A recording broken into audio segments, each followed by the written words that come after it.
Good evening, everyone. If I could have your attention, please.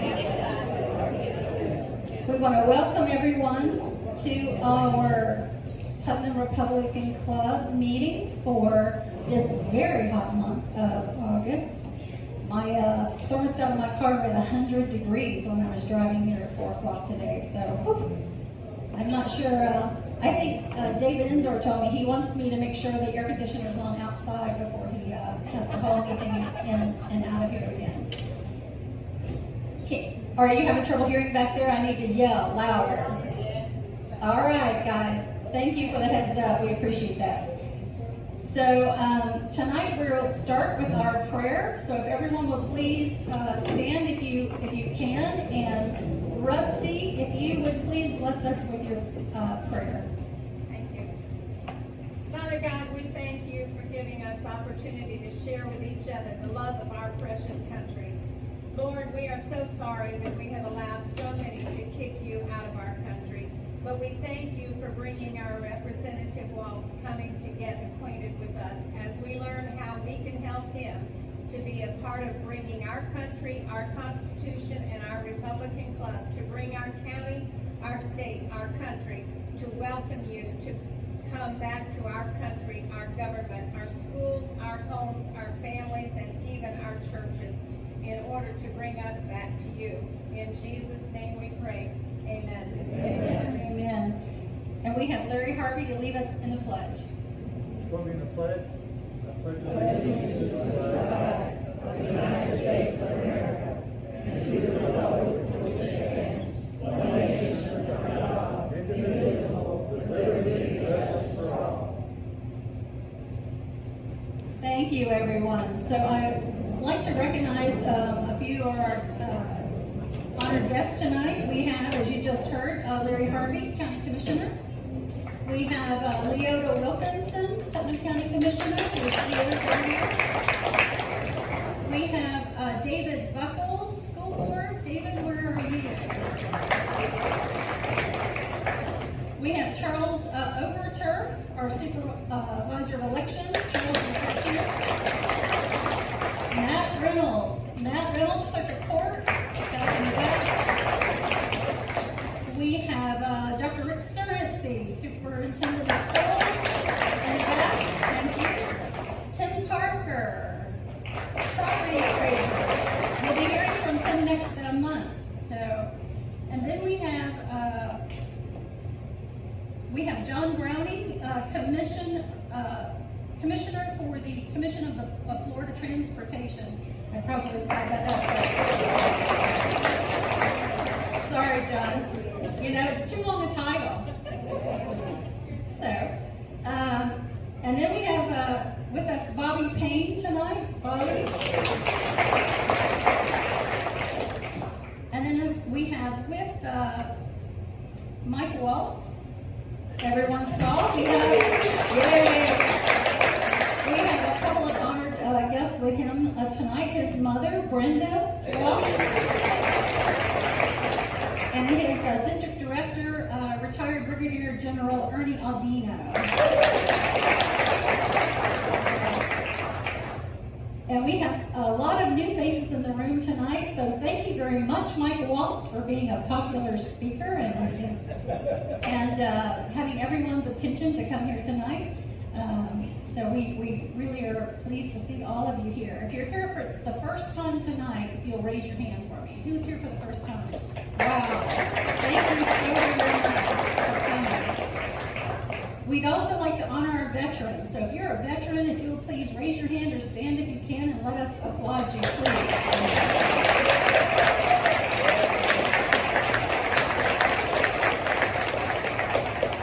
Thank you, thank you. We have a couple of things that we're going to start with tonight that's a little different than our normal agenda. The first is we have a resignation from the club. I think it's the first one I've heard of, but I wanted to make sure everyone understood what it was about. I regret to inform you that I'm resigning my membership from the Putnam County Republican Club effective today. And this was on July the 30th. This departure is based solely on my decision to run for the elected position of Putnam County Judge in 2024. This elected judicial position is nonpartisan. The Judicial Qualifying Committee rules state I cannot be affiliated with any political activity or a partisan club while I'm an active candidate. Sincerely, Alex Sharp. So, thank you, Alex, for wanting to take on the position of judge. I'm sure we'll hear from him next year when we go through and start having candidates join us. But we all want to wish him well. He cannot be a member of the club as long as he is doing that. Tonight, at some point in time, please, we do have a number of candidates who are in the room running. They have petitions over here on the side. So if you would please, if you've not signed a petition, there are several over there. They would appreciate getting your signature tonight. Now I want to move to something else not quite on the agenda. If I could get David Enzor, Jay Browning, John Browning, Wayne McLean to please come forward.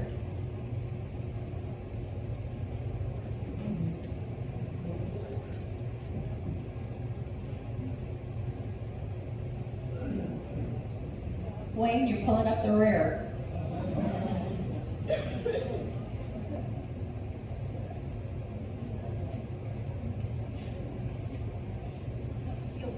And then Congressman Waltz, if we could have you step forward. You want Wayne? Wayne. He's the man.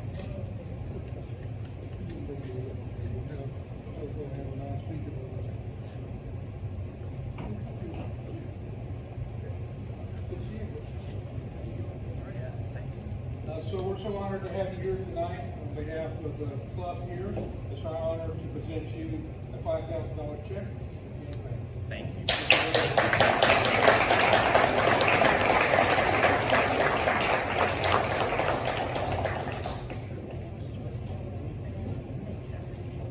And to make sure everyone understands, we all know that as a club, we cannot give that much money. This was a group of club members who came together and wanted to make a donation this evening. That's what I meant to say. To Congressman. Thank you, Wayne. So we really appreciate you and what you do for us, and we're rooting for you. So with that said, I am going to turn the podium over to our dear friend Bobby Payne. Rep. Payne, if you'll please come forward and do the honors. Thank you so much. Thank you. It's a real pleasure to have you here, Congressman. So I'm sorry. The mic's always lower than some other people I go with. So. How's that? Is that better? Yeah. All right, thank you. Pleased to have you. Certainly really pleased to have you. Your mother, thank you for being here as well. General, thank you. Let me just read some bio information. I don't know that I can give Congressman enough accolades based on what I've read here and based on what you've seen in recent years in Fox News and other areas. Congressman Waltz represents North Central Florida, is a colonel in the National Guard, a combat decorated Green Beret, former White House and Pentagon policy advisor, a small business owner and author, a proud father, and is the first Green Beret to be elected to Congress. Congressman Waltz was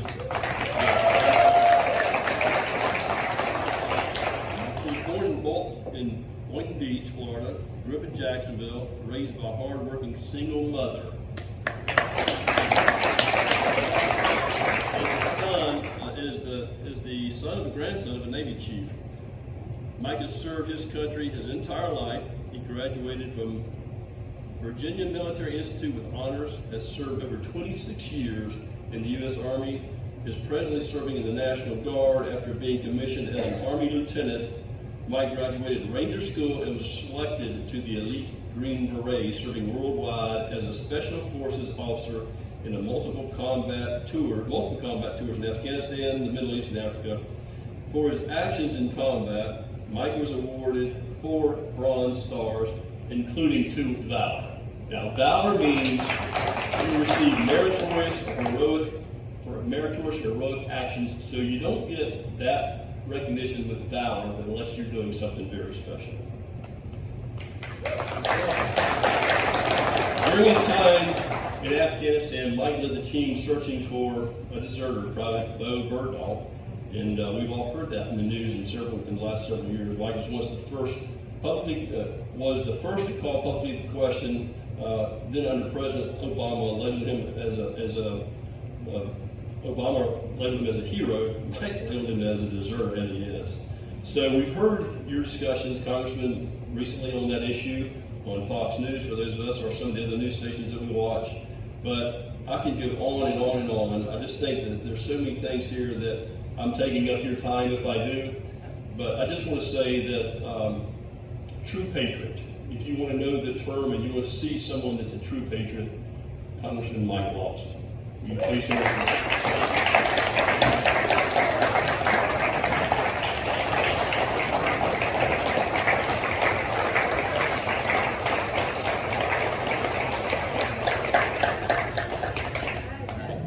Back to the short people here. Makes me a smaller target. Hey, thank you for that. Thank you for that, Bobby. And I'll just say, we are blessed to live in a state that has such outstanding local and state elections.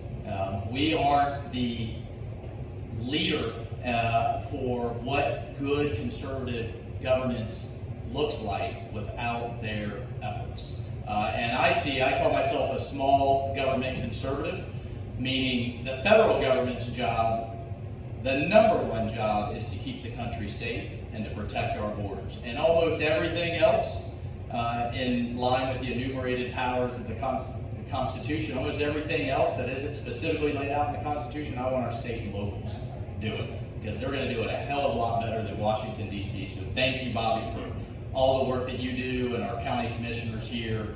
Let me just add a little bit to the kind of the official bio, because some people I'm seeing tonight for the first time.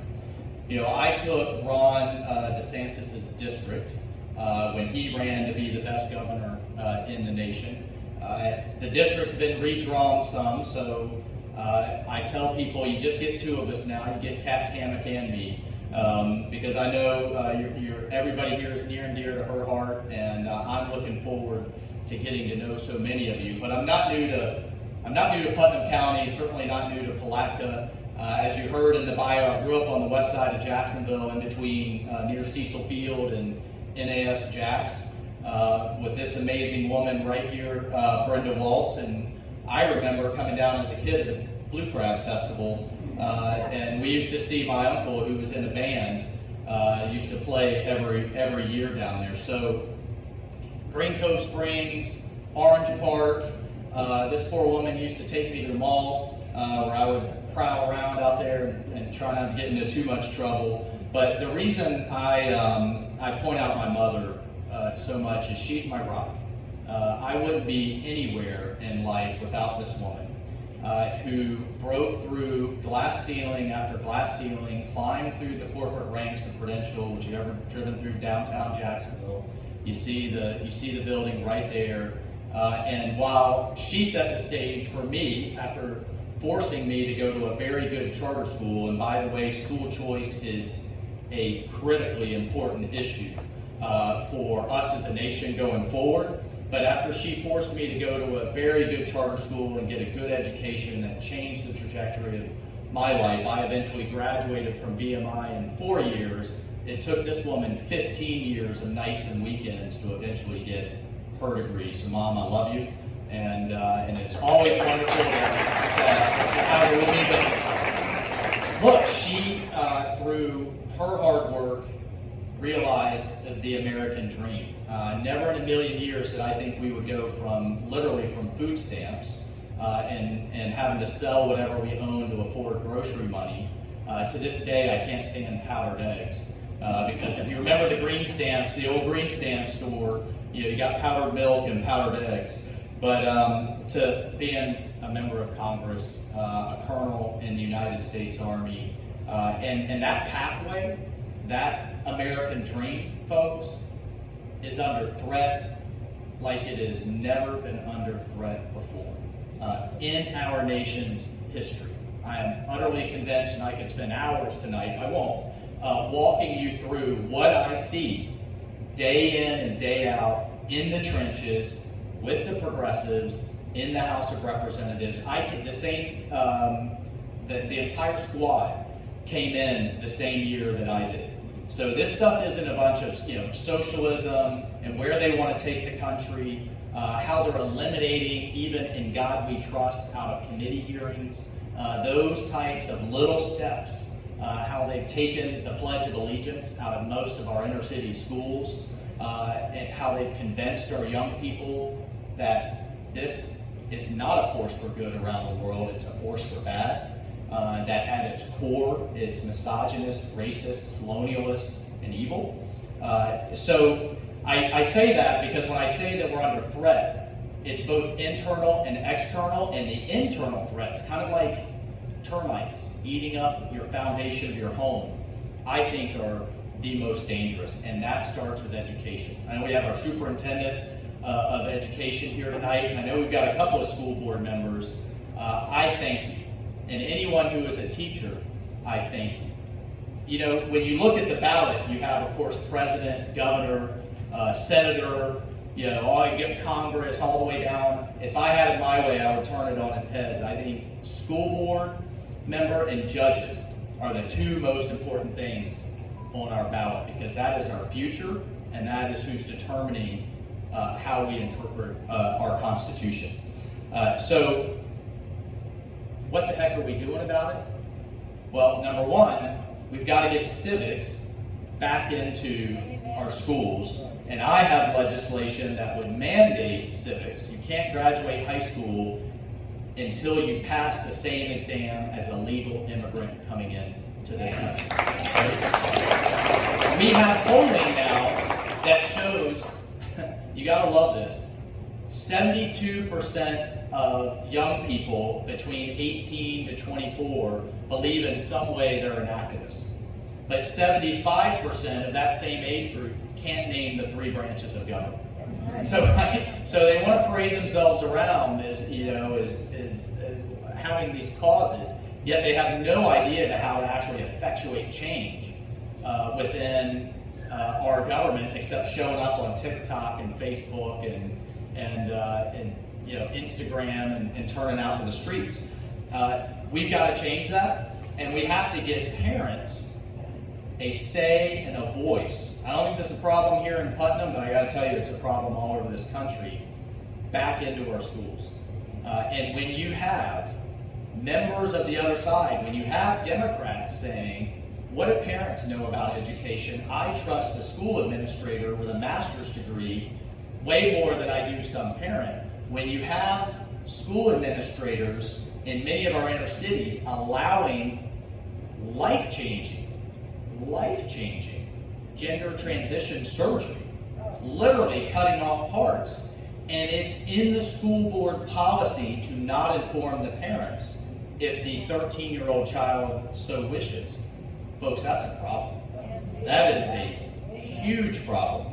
And so what the heck, you're going to hear a theme, what the heck have we done about it? Well, our third bill in the House, since we took the majority 6 months ago, was a Parents' Bill of Rights. And in that Bill of Rights, things that probably to most of us are no-brainers, but we're actually going to have to put it into law. Things like you can go to your school system and say, I want to see their curriculum, and not be stonewalled and denied. You can go to your school system and have full visibility on their budget. We talked to a mother who demanded it up in Massachusetts. The school board sued her for harassment. Kid you not. You are, of course, obligated, I would say of course, but we're going to have to mandate this, that when you go, that if your child goes to a school counselor and is having serious mental health issues, I don't know, that school counselor should have to tell the parent. This is about parents taking the rights to their children back. One would think that that is just common sense. It's not. The progressives don't want it that way. Why? Because they believe in the power of the state. They believe in that holy grail of government. And no sir, no ma'am. We're going to put that power back in the hands of parents over our children. That's the future of this country. And that's what we're doing in the House of Representatives. So that's one piece. There's another piece that I just want to tell you because I see it day in and day out. The left is obsessed with climate. Look, guys, if you grew up near the beach, as I have, you know that the water is higher than it used to be, or the beach is smaller than it used to. The sea is rising, the climate's changing, fine. Now, we can debate about how much of that is historic, how much of that is man-made, what have you, but the answers that these people are putting before our nation are going to hurt our economy, they're going to hurt our jobs, and they're going to make us dependent on our greatest adversary that we've ever faced, which is the Chinese Communist Party. Look, you don't have to take my word for it. Look at what's happened in Germany. Look at what's happened in Massachusetts. Look at what's happened in California. In all of those cases, they abandoned gas, they abandoned oil, they abandoned nuclear, and they went headlong into wind and solar. The technology isn't there. It couldn't handle the grid. They had to start shutting down manufacturing, and guess what they're doing in Germany right now? They went wholly dependent on Russia. Now they can't have that. They're going back to coal. Massachusetts closed down their only nuclear power plant, and they're going back to coal. I mean, it's really unbelievable. In California, you've got Gavin Newsom talking about mandating electric vehicles, no more combustion engines. Sorry if you like to, drive your 1963 GTO, whatever. We've got a 66 Mustang that we love. They're banning it in California, but then in the same breath, he tells Californians, well, don't plug your electric cars in all at the same time because you'll crash the grid. I mean, it's like you really can't make this stuff up. I could go on. I mean, it just makes no sense. But what I can't stand is when you see progressives patting themselves on the back, driving around their electric vehicle, and that battery and the components that go into that battery literally has blood all over it. I would love to take AOC with me to a mine in Congo run by China, powered by child labor. If you have a chance, read the book Cobalt Red. It's depressing. Cobalt is a key mineral that's in the batteries for everything that we have: solar, wind, electric vehicles. 40,000 kids die per year in those mines. Little kids. The Chinese are throwing down these mines. They don't care, because then they turn around and sell them to us on your tax dollar on the Green New Deal that they labeled the Inflation Reduction Act. Well, what did we do as part of this last debt ceiling deal? We're carving a lot of that money back. We're pulling it back. Oh, by the way, that money is debt. It doesn't really exist. It's printed, but it's going right out your pocket, or it's going on the debt for our children and grandchildren and right over into the hands of the Chinese. One other thing. Folks, I don't know if you've been following the investigations that are going on. This family that's in the White House is 100% absolutely, positively corrupt to its core. It is corrupt to its core, and we are only seeing the tip of the iceberg. So you gotta love the mainstream media, right? I mean, we've got bank records. What government official, any of them here, me included, or anybody in Washington, has to set up 26 shell companies, some offshore, some onshore, that don't sell a single product or a single service to move money around? And since when, if you got millions coming in and pay for play, because you got the media saying, well, we don't have proof it went directly to Biden. Have you seen the guy's house? Do you know what a compound like that costs on the water in Delaware, and then another one in Rehoboth Beach? millions and millions. The guy's been in the Senate making a government salary since he was 29. Where did all that money come from? And what did they get from it? What did they give in exchange? And it's not like Hunter and Joe Biden and James Biden and all the rest of the family were doing business with the Canadians or the New Zealanders or the UK, Kazakhstan, Romania, China, Ukraine, some of the most corrupt countries in the world that were flowing into Hunter Biden and Joe Biden's accounts. We've got emails where he's complaining about giving half his salary to dad. We've got emails and texts where he's talking about sitting right next to him. You better pay up. I'm sitting next to the big guy. I mean, what more do we need? It's obvious. And yet you had the media just yesterday, because I have no problem, folks, going on CNN, NBC, or whatever. The facts are on our side. And I'll duke it out with them and call out their nonsense and call out their BS. But they're saying this is Hunter was selling the illusion of access. No, he wasn't. He was selling access. That's how it works. And when you need to prove that you can get to the big guy, what do? You get him on the phone, which now we have his business partner, Devin Archer, testifying under oath that he did over 20 times. So now it's Biden lied about, there's all kinds of things he lied about. Don't even get me going. But he lied about never talked to my son. He said it in the presidential debate with his son, and now watch the language shift. It's, well, he was never in business with his son. Now it's shifted to, well, he never received any money directly from his son. So those goalposts are moving, but we're following and we're on it. And just think about this. And then I want to move on to a couple of other things. Think about this. Think about all of the things. We've only been in the majority 6 months. Think about all of the things we wouldn't know if we hadn't won the House battle. We wouldn't have all of these bank records. By the way, what business owner? I know we got business owners here. I owned a business as well. If I had gotten a single suspicious activity report from the Treasury Department, I would have had a heart attack and probably fired my CFO. Who gets 146? Hunter Biden does. And the Treasury Department, the deep state, was sitting on it. And only after repeated from Jim Jordan, Jamie Comer, the chairman of our great committees, pounding away did we get the bank records. And you can't, anybody who's been in finance knows you can't hide the money trail. Just follow the money. And that's what we're doing. We're going to get the foreign bank accounts. We're getting their bank accounts. We're subpoenaing banks. Bear with us, folks, because we're building the case.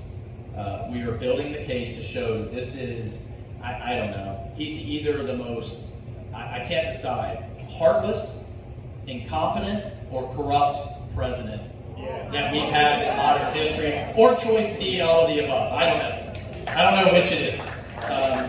So a couple of other things I just want you to know I'm focused on. Then I want to open it up and hear from you, anything you want to ask about. So I am now, I'm in my 5th year, and I have just taken over as chairman of our Committee on Military Readiness.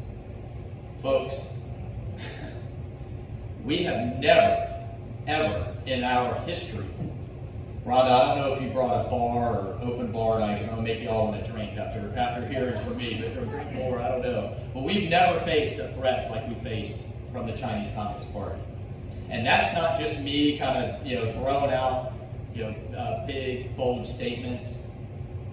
The chairman, Xi, is saying, he is telling his country to prepare for war. He is talking about the decline of America. He is talking about replacing America, replacing capitalism, and replacing democracy. Here's the thing. They have their tentacles in so many aspects of our institutions and our economy, and they're building the military to do it. And they're building that military on your money. They have their tentacles in Hollywood, in Wall Street, in academia, in the sports industry. Why? Because they're all addicted. They're using our greed, and they're addicted to that Chinese money against us. What do we do about it? Well, the thing I'd ask you to do about it, and I was just talking to Mom about this on the way over, it's hard. But the thing I'd ask you to do is when you see made in China, put it down. Do your best. It's hard. Look, they deliberately created dependencies. Do you know that 90% of our pharmaceuticals are not made here? They're made there. 90%. We no longer produce antibiotics in this country. 80% of our cancer meds, our oncology meds, are produced in China. The Green New Deal I told you about, 70% of lithium, the key element in batteries, all made or dominated or controlled by China. So a lot of the legislation that I'm working on is bringing those supply chains out of China. Of course I want them here. I want them back in America. But if I can't get them back in America, let's at least get them in the Western Hemisphere. I have legislation that for manufacturing, not highly technical stuff, but for low-grade manufacturing, if they can't come to the United States, let's incentivize it to go to Central America. Now you're killing two problems with one stone, right? You're getting at the migration problem, but you're also getting our supply chains back here. But folks, it's bad. Trust me. Their Navy is now larger than ours. Their Space Force is larger than ours. They developed technologies that we used to dominate. They stole them from us, like hypersonic missiles, which is basically a maneuverable ICBM.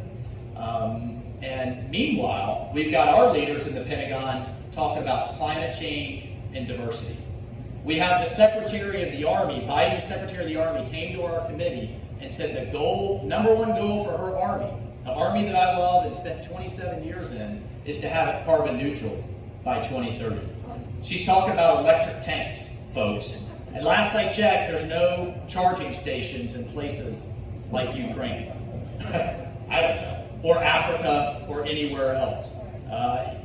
It's nuts. She's putting all of our Army bases on solar panels. I asked her can you certify those panels are made in America? No. Guess where they're made? China. And then I held up imagery, overhead satellite imagery. The largest solar panel factory in the world is in Western China. And do you know what's powering the solar panel factory?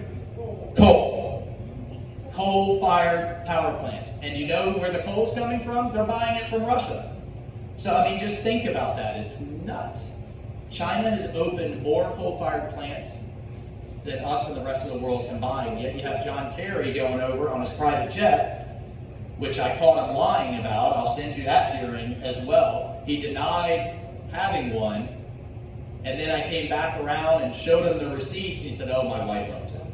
So he's flying over there, under oath, kid you not.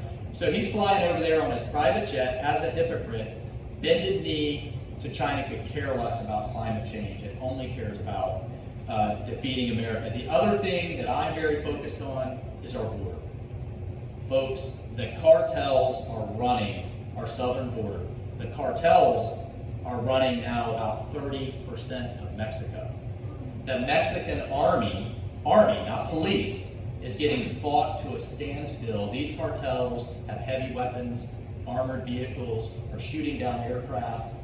The Mexican government is losing control of their own country. Meanwhile, these cartels are pumping in people, weapons, drugs, and a chemical weapon of mass destruction called fentanyl. Fentanyl is killing more people a year than we lost in all of Vietnam. It's devastating our youth. So I've introduced a measure that would authorize military resources to kick the crap out of these cartels. We've got to put them back on their feet. Now the media wants to spin that as, Waltz wants to invade Mexico. No, I'm not talking about invading Mexico. But what I'm talking about is how about we have offensive cyber go after their ability to communicate. How about we go after their money? How about we go after their supply chain? We have things like satellites and drones that our cops don't have, that our border patrol doesn't have, that the military can give them to start putting these cartels on their back foot. Folks, this isn't a Texas or Arizona problem. This is an America problem. And those migrants that are getting pumped across are getting shipped in the middle of the night. The Biden's DHS won't give us any answers. but they're getting shipped into Jacksonville, into Orlando, into Miami, New York, Chicago, you name it. They are getting pumped at a rate of 2 million per year. So that's 8 million people by the time Biden's done. Now, my question is, we have 30,000 homeless veterans. So if we're going to talk about putting people up in taxpayer-funded hotels in New York and what have you, I don't know, what would you put in line first? Our veterans or illegal immigrants who have broken our laws that come into this country? The other thing is it's 142 nations now that we have categorized as coming across our border. It's not just Central and South America. The entire world has gotten the message, and we don't know who is coming into this country. So what are we going to do about it? Well, we're going to defund, in the coming months, we're going to defund the Department of Homeland Security until they get this border under control. We're going to we passed as our second bill, the most extensive border security bill in the last 20 years. The Senate's got to take it up. It is sitting on Schumer's doorstep right now. We're going to have that fight. We have to have that fight. And meanwhile, we're going to keep laying the case for why we've got to impeach Mayorkas. He needs to go. He's lied to Congress. He's lied to the American people. He has been completely contradicted by his own border chief. He keeps testifying that the border's under control. It's not. And folks, this is something that we just can't. Remember, the number one job of the federal government: keep the country safe and defend our borders. Final thing on this, and then I want to get to a little bit of good news.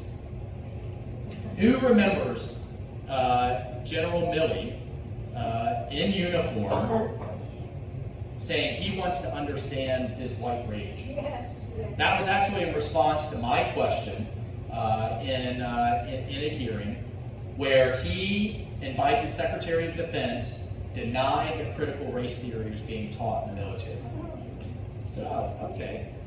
That's really interesting, Mr. Secretary. Remind you, you're under oath, and I had held up the slides to a lecture being taught at West Point to our future military leaders titled Understanding Your Whiteness and Your White Rage. Taught by a woman, a professor at West Point, who had tweeted the week before that the Republican Party is a party of white supremacists. The entire party. So this is an apolitical, non-political military. That's the army I came in. You left your politics at the door. You didn't get into all of this nonsense. My Green Berets, I didn't care if they were black, white, brown, Christian, Jewish, rich, poor, because when you put on that uniform that says U.S. Army, you're all Americans. You bleed green. Your skin color is camouflage, and all you care about is that red, white, and blue, and getting the job done and defending America and taking care of one another. So in this last defense bill that we just passed, my measure banned critical race theory in any training, anywhere in the United States military. You can't think of anything that is more destructive than that. Here's some good news. Well, the good news, we live in the great state of Florida, thank God. And people are voting with their feet to come here and to escape the progressive left that have ruined so many of our cities. I mean, they're creating little Venezuelas in Cubas all over America. We are going to have to solve that problem with the next election. The other good news story is that we have more veterans, a lot more veterans running for Congress and running for political office. So thank you. One of the reasons that I decided to run is in 1978, 3/4 of the Congress were vets. 3/4, 75%. By 2020, it was 15%. We just increased that number for the first time in 40 years, just in this last election, back up to 22%. It's not enough, but folks, it's heading in the right direction. And why does that matter? You know, being a veteran doesn't automatically make you a great member of Congress, but you know what? You're worried about the right things. And if you were willing to die together for that flag, you'd be willing to roll up the sleeves, do the tough things that you need to do, take on the tough fights, take on the tough votes. Because if you're willing to get shot at, then you're more willing to take on the Washington, D.C. bureaucracy. And, you know, but within that, I think people see leadership. They see people that have discipline, that know how to work as a team. That's what we need to see in our political leaders. I'll share with you just a quick story that I was able to do. I don't know if anybody here has been able to go to Normandy.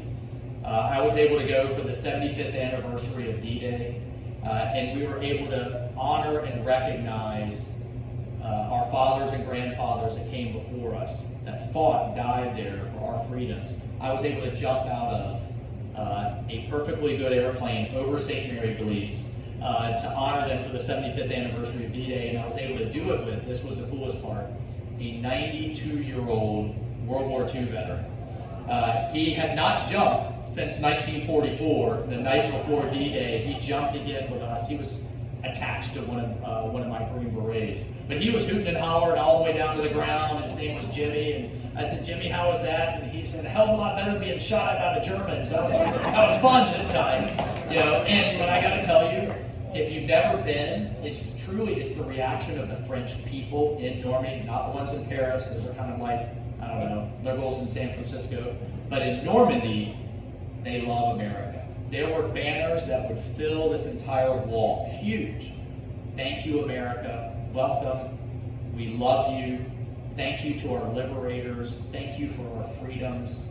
And by the way, the plane that I jumped out of was the original plane that had led the invasion fleet. It was an 81-year-old aircraft. The parachute was new, but the plane was really old and vintage. And then just another thing to share with you. In the middle of, a couple years ago, in the middle of impeachment hearings, everybody calling everybody a racist, the Mueller investigation, the Russia hoax. I mean, it was just nuts. I mean, Mom, I think about every week was like, you volunteered for this. Getting shot at for 27 years in the Army wasn't enough. Now you have to go do this. But I said, you know what, Mom, that flag's worth it. And so I sent a note out to all the veterans, Republican and Democrat, and said, meet me 6:30 a.m., 42 did, at the Vietnam Memorial Wall for sunrise. And we met up with the Park Service, and every morning, very few people know this, they have these special rags because of the black granite to not scratch them. We all washed the Vietnam Memorial Wall together. And I brought out a crew from both CNN and Fox. I wanted everybody to see it because, you know what, that's what it's all about. It's about honoring those sacrifices and moving this country forward, and Americans need to see that. They truly need to see that. All right, look, I'll just leave you with this. I challenge everybody. And I challenge myself. I wear one of these bracelets. This is one of my Green Berets, Matt Pacino, that I lost. And as his commander, I'll always live with the fact that I didn't bring him and others home. But, when I get ready to go to the Capitol in the morning, I put this on, I look in the mirror, I tell myself to be worthy. Right? Be worthy as a citizen. Be worthy as an American. Not only for those who never made it home, but for all of those that are out there on that wall right now. All over the world, so that we can wake up breathing free air and fight for our freedoms. So I challenge you to be worthy. I'll share with you that this Saturday I'm going to travel out with President Trump to the Iowa State Fair. We are going to get this country back.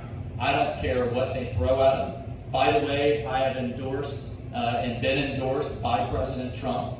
I can't tell you, I have worked and lived and fought in places like Pakistan, like Africa, where it's just assumed that you're going to get thrown in jail if you get involved in politics. Never in a million years did I think I would see what's going on in America right now with this two-tier justice, where you got Biden, Hunter, all of that being completely ignored, and then they're throwing everything but the kitchen sink at President Trump to try to take him out. Well, I can tell you, I think he's got more energy now at 78 than when he first got into this at 2016, because he knows what it's at stake. He knows that we're this close to having a country led by socialists and a world led by Chinese communists. And that is worth fighting for, and I'll be damned if I'm going to have my son, daughter, or anyone, any American's future generation growing up in a country led by socialists or a world led by Chinese communists. So I salute you. I tell you what, I am in this fight. I wake up every day thinking about defending that flag and taking care of those that are defending that flag and how we move this nation forward. So thank you very much, and I think do we have time for questions? Before we do, can I have you up? I have something for you. So I know I saw some veterans out there. You all know what these are. These are the challenge coins that generals like General Adino and special units like SEAL Team 6 have. I had this made for my office, and it's given for outstanding servant leadership. I am a Christian. I'm proud to say Jesus Christ is my Savior. And I try to walk this earth as you do, with humility, but with strength, just like Jesus did. But I'm also an Episcopalian, so it's a bottle opener. And we like a good drink. Yeah, sure. Thank you for all that you do. Okay, any questions? Yes, ma'am. Yes, I'm going to go back to the Hunter Biden crime family. Sure. What are the chances of Bobulinski testifying? So the last conversation I had with Jim Jordan was that they were having him in. So kind of the process is you have him behind closed doors, you get the transcribed interviews, and then you start negotiating about public testimony. I know they've had him behind closed doors. Folks, there's so much more to come. They've also got Schwerin. They just had him behind closed door. That was Hunter and Devin Archer's CFO. He's the money guy. He was the one moving all the money between all of those shell companies and then dispersing it out to 8 members of the Biden family, including one of the grandkids. Like, are you kidding me? I mean, it's just, to Beau Biden's widow, to one of the grandkids, to James Biden. I mean, come on. It is obvious to anybody with half a brain what is going on. Oh, by the way, the money guy visited the Biden residence while he was vice president 27 times and the White House 38 times. But they're going to have Bobulinski in. The reason they're all coming in is because the Bidens screwed them. And they're pissed. I mean, they were all best friends, business partners, making a ton of money on all this corruption. And now they're all turning on the Bidens because they didn't, I don't know. Let's hope they don't get killed. Well, I hope so. Yes, ma'am. I mean, I hope not. Let me take just a second. So, Rep Payne needs to leave. He has a call he has to take at 7 o'clock. So we want to thank Bobby Payne for coming tonight and introducing Congressman Waltz. So I just wanted people to know why he was buzzing out of here a few minutes early. Thank you. Go ahead. Yeah, that's okay. But one other thing on the Biden piece that I don't think is getting enough coverage is the cover-up. It's the crime in Washington, but the cover-up is always worse. So the IRS investigators and whistleblowers, one of whom, by the way, is a self-described gay Democrat. So he's not a hardcore right-wing conservative doing this for political reasons. He's doing it because what he saw was wrong. And so the FBI was not sharing information with the IRS. They were stonewalling. The Department of Justice was stonewalling the IRS, including the fact that if you remember the form that we've uncovered from the FBI known, well-used, highly credible informant. It's an official form of the FBI agents called a 1023. It takes down all of his notes and what the informant's telling him. That said that one of the Burisma oligarchs has 17 tapes of recordings of all of his dealings with the Bidens. So first, the Department of Justice tried to redact that. Now, redaction should only be if in instances of national security. There's nothing classified about that. They were trying to hide it. But another whistleblower, I mean, they're coming out of the woodwork, folks, went around them and showed us the full document that IRS investigators that are looking into, and I think this is what's going to ultimately get the Bidens, they didn't pay taxes on this stuff, right? And so you've got the IRS looking into, did they pay taxes on all of this foreign money coming in? Didn't know that there's actual tapes that, in my view, constitute a bribe. The other thing that we've already uncovered the prosecutor. I mean, Biden bragged about it. He bragged about the fact that he fired a Ukrainian prosecutor. He withheld aid to Ukraine until they fired this prosecutor that was going after Burisma. Do you remember what they impeached Trump on? Accused him of withholding military aid until he looked into the Bidens. Well, now we know what he wanted to look into, right? So this is, folks, it is a tangled web. We are unraveling it. The bureaucracy and the administration is stonewalling us at every single turn, but we're not going to let it go. Let me tell you one other thing that I didn't mention that we're not going to let go, and that's Afghanistan, because this is near and dear personal to me. We finally, I don't know if you saw the coverage, but it was heartbreaking and powerful, had a forum and a hearing for the 13 Gold Star families to say their piece and have America hear their stories. The Democrats didn't have any hearings, zero, none. The worst military debacle since Saigon, and they didn't have a single hearing under Pelosi. We finally have those Gold Star families. And look, I've sadly had to deal with Gold Star families my entire career. The grief is always heartbreaking, but these moms in particular, don't mess with mama bears. They are mad. They are angry, and they are calling out Joe Biden at every turn.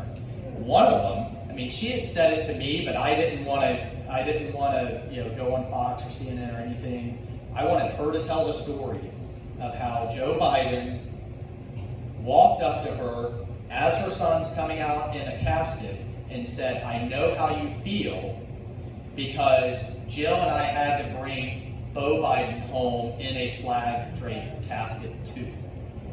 And she said her heart about exploded because she knew he was lying to her. Who lies to a Gold Star mom as her Marine son is being carried out? And so I know this sounds like the beat on Biden fest, but I'm sorry. I will never forgive someone who lies to a Gold Star mother. So there's that. There's also the things like they still don't know exactly how their loved ones died. They've gotten all kinds of different stories. Several of them got their sons' phones back, but the SIM cards with all of their final pictures were removed. We're getting on that. But the thing that has them so upset, and rightly so, is to hear Biden, Blinken, Austin, Milley, all of them, keep describing this as a fantastic success. And as one dad said, he said, my Marine Corps sergeant's son always told his men, man up and own your mistakes. Be a grown-ass man and own your mistakes. And what he said in that hearing was, Joe Biden, be a grown-ass man and own your mistakes. He wouldn't be so upset, those are his words, if the guy just said, you know what, we screwed this up and here's how we're going to make sure it never happens again. But that's not what they're saying. So I'm leading that investigation. We're not going to let it go. As long as I am in this seat, we will get accountability. Not one official has been fired, relieved, even like laterally transferred. Anything. It's shameful. And we will drive accountability. We will drive accountability for those families and for all the veterans out there. I mean, nearly 1 million that served in Afghanistan and deserve better. Yes, sir. Yes, ma'am. My question is, I had seen on RFD TV where the ranchers and farmers had a bill, I thought, going to Washington about trying to not let foreign countries come in here and buy our farmland. Yep. Namely, China. Right. And I wondered how that was coming along. Yeah, so Bobby left, but the Florida legislature has passed that within state law. I have passed a measure, it still has to get through the Senate, but I passed it out of the House that within so many miles of a military facility or any critical infrastructure, but we have the Farm Bill coming, and it will be a provision in that Farm Bill, folks. 330,000 acres that we know of, because there's not really a national registry for it, that we know of the Chinese buying up our farmland. It's not just our farmland, it's our food processing as well. Smithfield Foods, the largest pork processor in the country, really probably one of the largest in the world, is owned by China, a state-owned Chinese enterprise. We came this close to having one of the largest chicken processing plants and corn processing facilities in Texas and in North Dakota, owned by China. And look, and they try to say, and some of the local officials who are going to allow it, no, these are independent companies, they promised us that they're separate. Baloney. If the Chinese government says, hey, we're going to go to war with America and shut down their pork processing, or shut down their pharmaceuticals, or shut down their corn processing, or use this farmland that's right on the edge of their military base or whatever, they have to do it by law.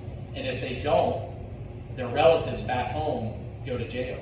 In Chinese law, if you don't do what the government tells you, they hold your relatives liable and will put them in jail, which is probably even more powerful. So yes, we're on it, we're after it. But again, once again, thank God Republicans won the House, because until about a year ago, nobody was doing a darn thing about it. Many of us were screaming from the rooftops, but now we're doing something about it. Yes, ma'am. Couple things. Since you're going to be with President Trump this coming weekend, could you please ask him to quit with vilifying all of his Republican campaigners? I mean, it's going to come out, and I think he's probably going to be the candidate, but he needs to get on all that stuff that you just talked about. Yeah. And can we tell them, start making national commercials with just the sound bites of where he lies, time after time after time. The Gold Star Mom and his response. When it all comes out, that's the only way we're going to beat them, because they're going to keep us off of all media. Right. And they're not going to watch Fox. Right. So we need to start hitting them with the things in a place they can't get around it, which is the media. So, as you know, as we all work together, you'll learn that I'm not going to BS you. Ma'am, I'm not going to BS you that I'm going to convince President Trump to not take shots. I mean, I'm just saying. But what my message to him has been is, look, Mr. President, you're 30 points ahead. Don't punch down. We need to take Biden out and get this corrupt family out of the White House and get our country back. Right? So what I will tell him, I won't try to convince him to not take shots, but what we'll try to tell him is to redirect him. And you basically got the nomination. Don't ever take anything for granted, but you basically got it. Let's start running against Biden and directing your fire there. I have to tell you, Send the kids out. I mean, they are. I just did a podcast with Don Jr. If that's what you mean. They're gonna be fully deployed. He's chomping at the bit. It's the only person I've ever met that talks more than his dad, Don Jr. They're great. They're a great family, and talk about living the American dream. Look, I want to tell you a couple of things. I get asked all the time about endorsing President Trump over Governor DeSantis. I think Governor DeSantis has been a phenomenal, amazing, fantastic governor. And if I had it my way, I'll take 4 years of Trump and 8 years of DeSantis, then we get 12 years of both, right? But let me tell you something about President Trump real quick. Every single time I have called that man, I don't care if he was in the Oval Office, if he was on Air Force One, he was overseas, wherever, he answered or called back within hours. I don't know how he does it. He's got 435 of us and 50 governors, his entire cabinet, world leaders, all of it. And not only does he call back, he delivers. Quick story on that point. I called him on a Sunday night. Get this, we're talking about China. The Wall Street board overseeing the military's 401k plan, called the Thrift Savings Plan, is investing those funds into China. Kid you not. Think about it. Sailors over in the Pacific sending their money home, thinking they're saving for retirement. The Wall Street fat cats, which are all Obama and Biden appointees, are investing it right over into our greatest adversary, one of which is a defense company that just launched the newest Chinese aircraft carrier. It's nuts. I call President Trump, oh, Michael, that's bullshit, you know, get him all fired up. What do we do about it? We lay out a plan. By Thursday, he had a cease and desist letter to this board, and by the next Sunday, had 3 new board members nominated. Boom, boom, boom, we're living. Whether it's that, whether it's hurricane aid, whether it's seawall permits for the Corps of Engineers, he's so responsive, number one. Number two, where I think all of his competitors in the primary are failing, the fundamental failed premise is they're trying to convince us you get all of the awesome Trump policies on the border, on crime, on the economy, on the Abraham Accords, on veterans reform, rebuilding our military, the pivot on China, taking out Baghdadi, taking out Soleimani, all of it. You can't get all of that without the man. You don't get Apple without Steve Jobs. You don't get SpaceX without Elon, right? We need a true disruptor that will shake Washington to its core, that won't take no for an answer, and just like that one example is boom, boom, boom, get it done. And I think he's the only guy that can hit the ground running in a way that we need. And then I'll take, in 2028, any of those other great Republicans that are running. But I can't emphasize enough to you how responsive he is. My number one job is to serve all of you and to deliver for you. And man, he is on it in terms of doing that. All right. Any more? But I'll tell him, I'll try. As we're eating fried, I don't know if you've been to the Iowa State Fair, they have fried butter sticks, like a stick of butter on a stick fried. It'd be great for my arteries. Great. Yes, sir. Just a quick question, follow Sure. up on that. The investment firm you're talking, was that BlackRock? It was not BlackRock, but it's an actual government board, but funny you should say that. 2 of the board members were BlackRock alum. And another BlackRock alum is the current Deputy Secretary of the Treasury, Larry Fink, who heads BlackRock. The last time I was on Fox Business that I know he watches, I said the next hypersonic missile that comes out that's designed to kill American aircraft carriers should say made by Larry Fink. The guy's a traitor. We need to call him out at every turn. And he is taking things like the Florida Pension Fund, teachers union funds, these massive, massive trillion-dollar pots of money and pouring it right into Beijing. So their entire defense buildup, that's what, historians are going to look back on this and say, you guys did what Lenin said we would do, which, Lenin said that the communists will sell the capitalists the rope that they then use to hang us, right? So it's, we're going after BlackRock, and actually the House Select Committee on China is formally investigating both BlackRock and JP Morgan because they are funding blacklisted Chinese military firms and human rights abusers. So we're going after them. Yes, sir. That's good. Just you are aware that the vast amount of the TSP retirement funds and federal government employees are all historically been in BlackRock. So it's yeah. I mean, really, if you guys ever look this firm up, BlackRock and Vanguard, everything on ESG, on the investments into China, they are the tail wagging the dog. They are the kind of the JP Morgans of 100 years ago, trillions and trillions of dollars they're directing, and they're card-carrying liberals. Yeah, they truly are. All right, is that it? All right. Thank you. I salute you. I'm here to serve you, and I'll keep fighting for you.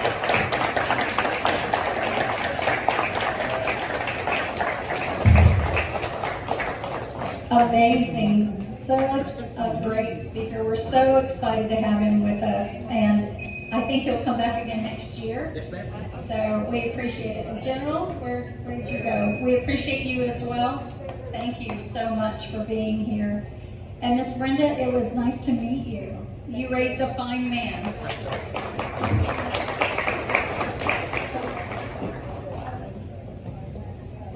Turn it off so I don't. Nope. Why is it squealing? Me, that was me. That was you? Okay.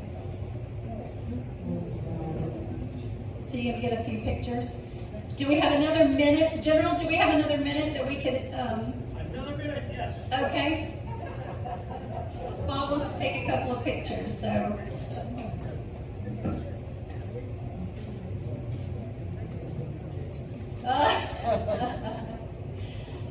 So what we're going to do is, quickly, you have your agendas, and so what we're going to do is sort of, thank you so much, safe travels. Thank you. Thank you.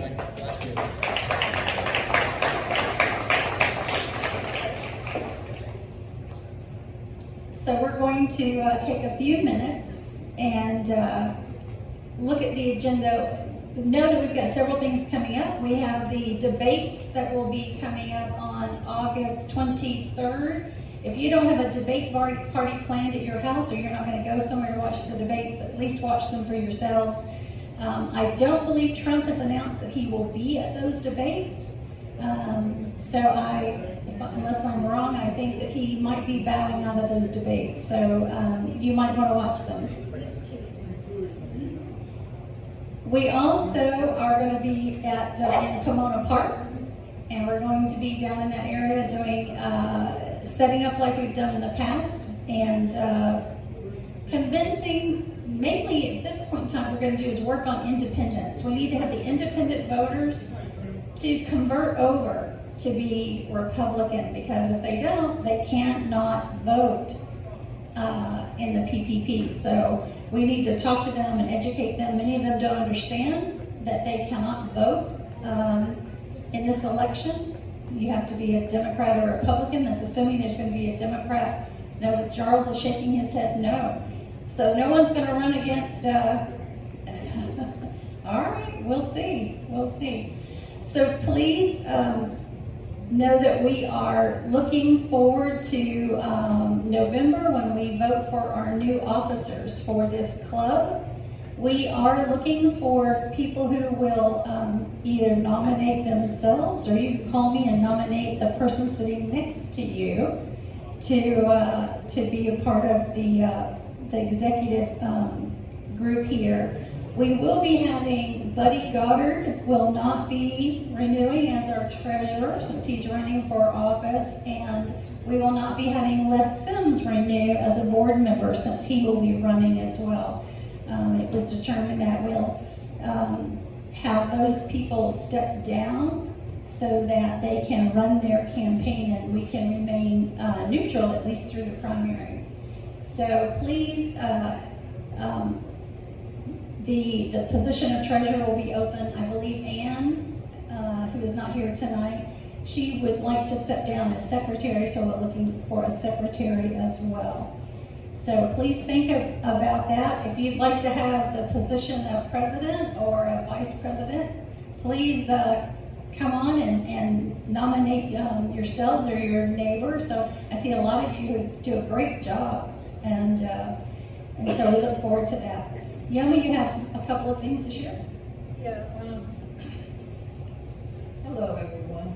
Wasn't Congressman Waltz great? Oh, yeah. It was really good. I just wanted to say that as far as speakers, we have Tim Parker coming up next. Tim is in the audience over there. He's our property appraiser. And Matt Reynolds will be here in October. And of course, once again, Charles Overturf slipped away from me. He wants to come next year. So anyway, I'd like to remind everyone that we have petitions for people that are running for office up here, if you want to come and sign up.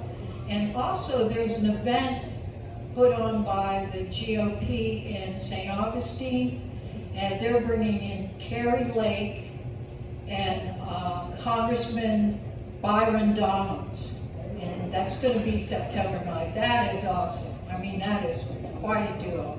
We have some of that information on our page, but that's September 9th, and that's a Saturday. So you will have to pay, but they've got the Radisson Hotel out there, and they have room for like 700 people. So that's about all I have to say. I'm so glad everyone could come tonight. It's been a pleasure. Thank you. All right, if we don't have your email address, please, if you'd like to receive our newsletter or published information, for example, if you're not on our newsletter, you didn't get or a member of the club, you didn't realize that yesterday we had a special event. We had Senator Rick Scott was here and met with members of the REC and the clubs, including this club, and we were blessed to be able to visit with him yesterday and hear him.